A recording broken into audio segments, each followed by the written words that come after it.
Hello बच्चों, क्या हाल? ठीक है। आप सबका स्वागत है आपके अपने चैनल केडी केमिस्ट्री पे। तो आज हम लोग जो है क्लोज पैकिंग इन 3 डायमेंशन का सेकंड लेक्चर करने वाले हैं। अगर आप फर्स्ट लेक्चर नहीं देखे हैं तो जाइए, प्ले लिस्ट में वीडियो पड़ा हुआ है, उसको आप आराम से देख और समझ सकते हैं।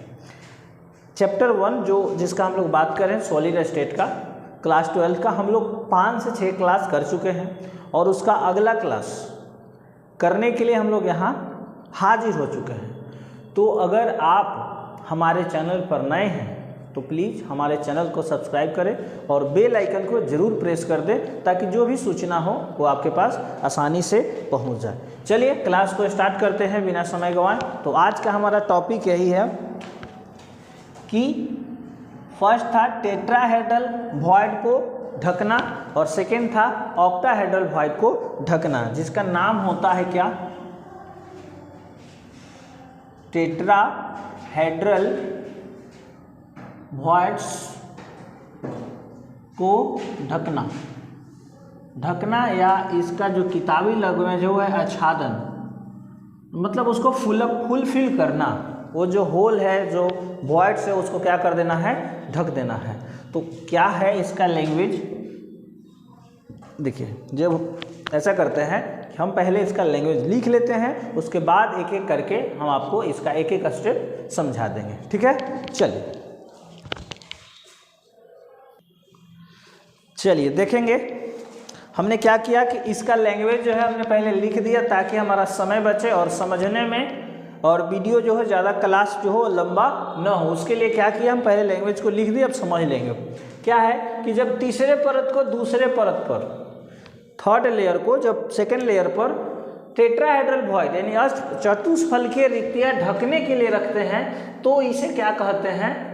तो तीसरा परत जो थर्ड लेयर होता है वो फर्स्ट लेयर के समान होता है, तो इसे क्या कहा जाता है? जिसे हेक्सागोनल क्लोज पैकिंग यानी कि एससीपी कहते हैं। एससीपी हम लोग 2D में भी पढ़े थे, उसमें उसकी कोऑर्डिनेशन नंबर 6 था, और 3D में भी एससीपी है और इसकी कोऑर्डिनेशन नंबर 12 है। क्यों? क्योंकि उसमें जो था एक परमाणु अपने पास के जो था वो टोटल 6 परमाणु को टच कर रहा था, यानी स्पर्श कर रहा था। बट इसमें क्या है कि तो टोटल 3 लेयर है, उसमें सिर्फ एक ही लेयर थे, इसमें टोटल 3 लेयर है। ऐसे में क्या हो रहा है कि एक परमाणु जो है अपने पास के टोटल कितना, तो 12 परमाणु को टच कर रहा है, इसलिए इसकी जो कोऑर्डिनेशन नंबर है वो कितना है? 12 है। चलिए इसका संरचना देख लेते हैं। जैसे कि हमको पता है, आपको भी पता है कि ये इस तरह से जो होता है हेक्सागोनल का अरेंजमेंट होता है। ठीक है, तो यहीं आप देखिएगा तो एक परमाणु जो है 6 परमाणु को टच कर रहा है। देखिए 6 परमाणु को टच कर रहा है। अब सपोज कीजिए अभी तक तो हमको क्या मिला है? तो सिर्फ लेंथ और ब्रेथ। अब हमको हाइट क्रिएट करने के लिए क्या किए थे? इसके ऊपर एक परमाणु रखे थे, सेम लेयर इसके ऊपर रखे थे, इसका हम नाम दिए थे ए, और इसके जो ऊपर में रखे थे उसका नाम दिए थे बी। ठीक है, तब जाकर 2 प्रकार के वॉइड बने थे, एक टेट्राहेड्रल और एक ऑक्टाहेड्रल। तो अब देखिए हम क्या कर रहे हैं, फर्स्ट में टेट्राहेड्रल वॉइड को कवर कर रहे हैं, यानी उसको ढक रहे हैं। तब क्या हो रहा है कि जो थर्ड लेयर जो है वो फर्स्ट लेयर के क्या आ रहा है? समान। ढकने के लिए रखते हैं तो तीसरा परत पहले परत के समान होता है, यानी कि फर्स्ट लेयर और थर्ड लेयर क्या होते हैं? इक्वल होते हैं, समान होते हैं। तो फोर्थ लेयर भी क्या हो सकता है? सेकेंड लेयर के इक्वल होगा। इसमें आप समझिए, ये देखिए इसका अगर अरेंजमेंट को ए कहिएगा तो इसका अरेंजमेंट क्या हो जाएगा? बी। इसका अरेंजमेंट इसके समान है तो ये भी क्या हो जाएगा? ए। अगर मान लीजिए कि यहाँ भी अगर अरेंज कर दे तो ये फिर क्या हो जाएगा? बी। होगा कि नहीं होगा? तो वही हो गया, लेकिन ये एक ही लेयर के टर्म में है, वो 3 लेयर के टर्म में है, यानी फर्स्ट सेकेंड थर्ड है सेम है, फर्स्ट थर्ड सेम है, सेकेंड और फोर्थ जो है वो सेम है। इसी कारण इसकी जो संरचना होती है, यानी कि जो पैटर्न होता है वो क्या होता है? ये भी प्रकार की होती है। लेकिन यहाँ आपको हम 12 शो नहीं कर सकते हैं, इसलिए इसका इमेजिन फार्मूला बनाते हैं, स्ट्रक्चर देखिएगा। चलिए ये जो 6 टच कर रहे थे, ये जो यहाँ देखिए, इनको हम छोटा में बना देते हैं इस तरह से।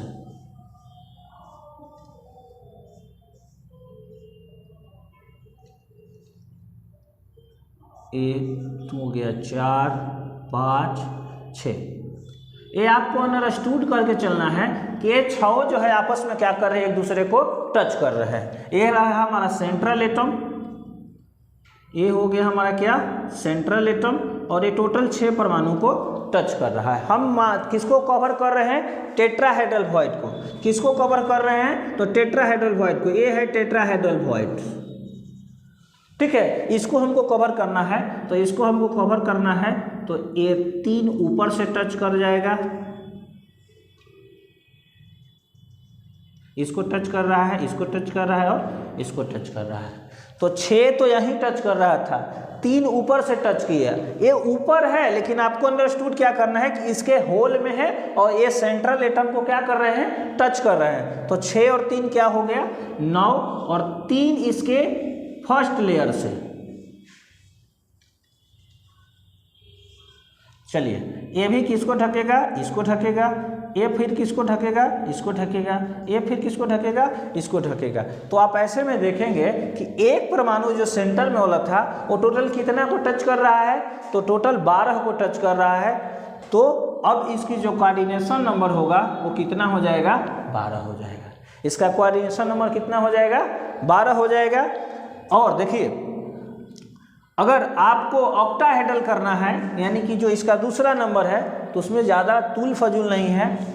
इसमें क्या कहा है कि अगर इसको ए माने फर्स्ट लेयर को, तो सेकंड लेयर हमारा क्या हो जाएगा, बी, और थर्ड लेयर फिर क्या हो जाएगा, ए। मान लीजिए अगर इसके ऊपर चौथा लेयर बनाते हैं तो फिर इसी के जैसा बनेगा, यानी ए बी।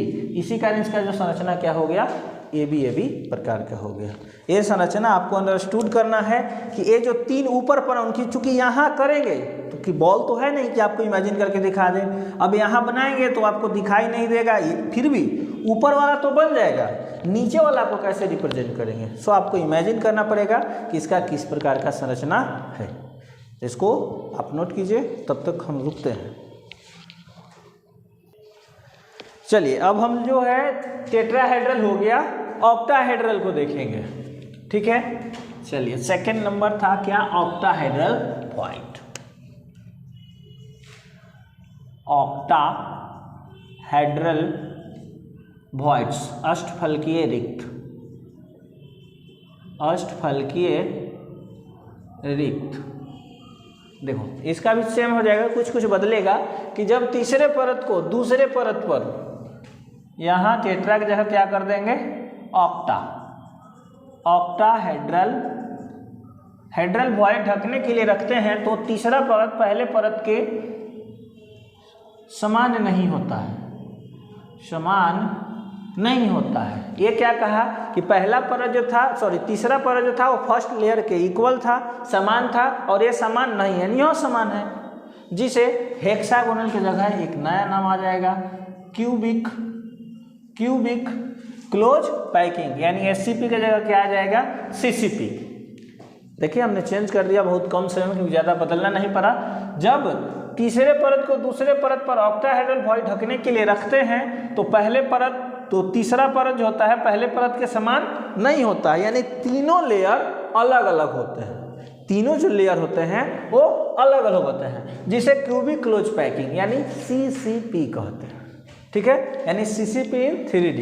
इसकी संरचना जब अलग है तो अलग नाम हो जाएगा, यानी ABC और ABC, बिकॉज तीनों अलग अलग है, तीनों क्या है, अलग अलग है, तो नाम बदल जाएगा। इसकी संरचना ABC होती है और एवं इसकी उप संख्या 12 होती है। जो नहीं बदला वो है कोऑर्डिनेशन नंबर। तो इसका संरचना कैसे हो जाएगा, तो इसका संरचना कुछ इस तरह से हो जाएगा। देखिए,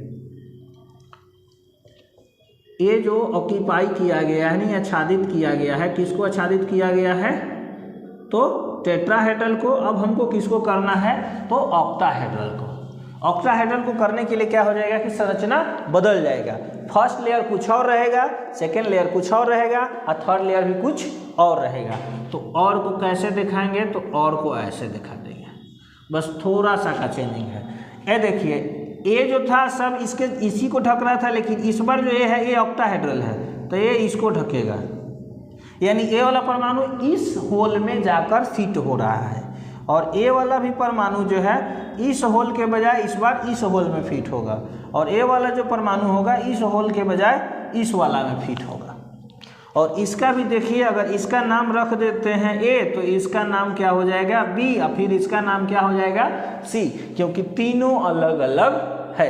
ये देखिए अलग है, ए अलग है, ए अलग है, तो इसका पैटर्न अगर चौथा लेयर रखते हैं, अगर इसके ऊपर चौथा लेयर रखते हैं तो चौथा लेयर जो होगा पहले लेयर के समान होगा, पांचवा लेयर जो होगा दूसरे के समान होगा, और छठा जो होगा वो तीसरे के समान होगा। ठीक है, तो ये हो जाएगा इसका कोऑर्डिनेशन नंबर बराबर कितना 12।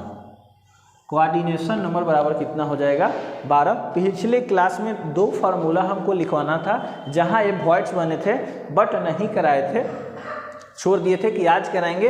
यहाँ नोट डालकर 2 फार्मूला लिखेंगे। क्यों? क्योंकि गोला की जो संख्या होता है उसको हम लोग n से इंडिकेट करते हैं। ये भी काम कीजिए, इसको भी नोट कीजिए। गोले